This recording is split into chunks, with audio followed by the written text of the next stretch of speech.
Bir Qashqarlik sayohatchi bilan paranjishib qolgandim. Nima bo'ldi sanlar men suv ichaman-chu. Bizning yotoqda yotqili ketdika. Shu qoqsha ba'zi yotoqlarning ba'zi o'rlab ketdi deb.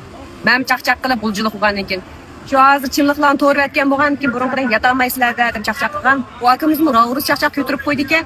Undan keyingi paranlarda bu akamizga bo'lgan hurmatim bekarak oshdi mening. Qashqar xalqi matsihi mehmondo'st tasqini keng xalq. Qashqarda mehmon bo'lib qolgan bo'lsa bildi aqchaq. Bu mehmon kutishda shimolliklar deb janubliklardek bir qamlashib qolamdi. Shunda hargizmi emas. Endi nemish shu chog'larda chimliqlar yetib ketgan deganning javobini men shu akamizdan oldimda.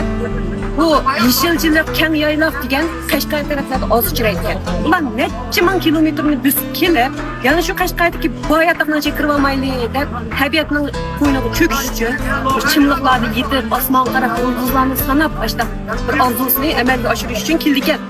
Endi hozir sayohatchilik shunda taraqqi ketdi. Sayohatchilarimiz bu güzel shahar barpo qilish qurilishiga mos uchun bular Qashqarliklar nima uchun yotoqlar yetyapti.